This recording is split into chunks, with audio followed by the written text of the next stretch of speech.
Hello, everyone.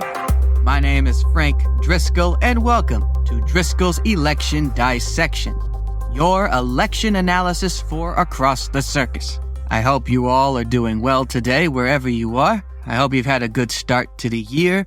I hope you're having a great February. On our last program, we kind of did a look ahead as to what's coming up. And if you've been following the presidential primaries, which, as you may have heard in our last show, we're not going to go into big detail on this program, but you see things are going as anticipated. Donald Trump is cruising toward election victory in the Republican side, and incumbent President Joe Biden is cruising on the Democratic side. So yeah, just as many pundits expected. But, the Super Tuesday is coming up, and that should be a really fascinating day in the primary calendar. It could be the final straw for Nikki Haley's campaign or Dean Phillips's campaign, for all we know, in their primaries respectively. But we'll just have to wait and see. However, on today's show, the focus is the first special election in the U.S. House of Representatives for the 2024 calendar year. And as you know, I love to talk special elections because it really shows you a snapshot of what goes on in certain areas of this great country. That's why I enjoy them. So for this, we are heading to the Empire State, the state of New York, specifically New York's 3rd Congressional District. Now, this district represents a good chunk of New York City, mostly Queens, and also part of Long Island into northern Nassau County. And according to an article from Forbes, this is actually the wealthiest congressional district in the state of New York and the 4th wealthiest in the country. Bet you didn't know that. So, there's a lot going into this special election, and it's being looked at a lot by many election pundits and experts, and really political fans at large on both sides of the aisle.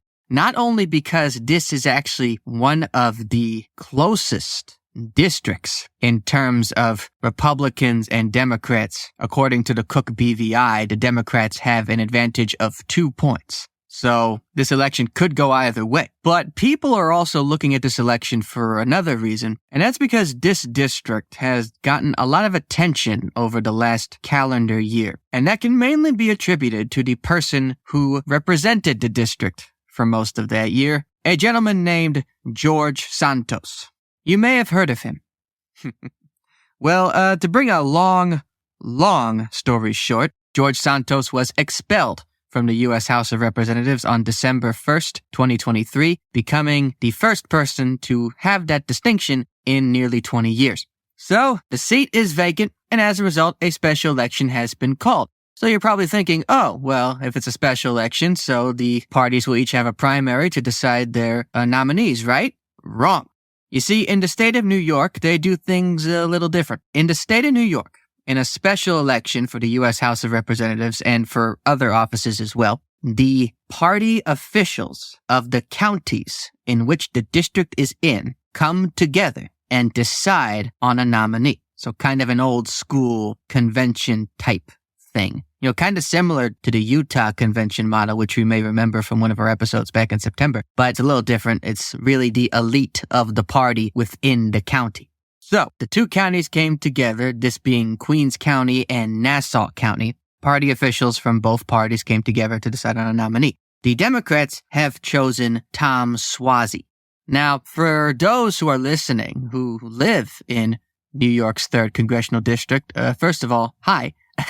And second, the name Tom Suozzi might sound familiar. Well, that's because Tom Suozzi actually used to be New York's 3rd District representative. He was elected to the seat in 2016 and re-elected in 2018 and 2020, decided not to run for re-election in 2022, and decided to run in the Democratic primary for governor instead, which he lost to Kathy Hochul. So he's vying for his old job back, and the Democrats of both Nassau County and Queens County think with a recognizable name, they might have a good chance. Well, the Republicans know that this is a very, very close district, and they want to elect one of their strongest members throughout the community. And they have chosen on Mazi Pilip. Mazi Pilip is currently a legislator in the Nassau County Legislature. She also served in the Israeli Defense Forces in her youth. She was elected to the Nassau County Legislature in 2022. And despite running as a Republican and being elected as a Republican to the Nassau County Legislature, she has been a registered Democrat since 2012, which is rather interesting. However, the Republican Party of Nassau County and the Republican Party of Queens County are going full force with her. Now, they know she's a current legislator, a current elected official of their party, and they know that in an election like this, a close election, they need someone like that, just like Tom Suozzi, a recognizable name that voters would know.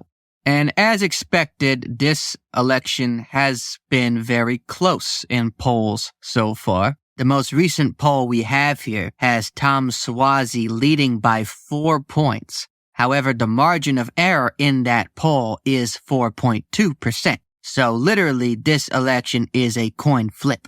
Both candidates have well-known endorsements, and a lot of analysts say this is going to be very competitive and very expensive.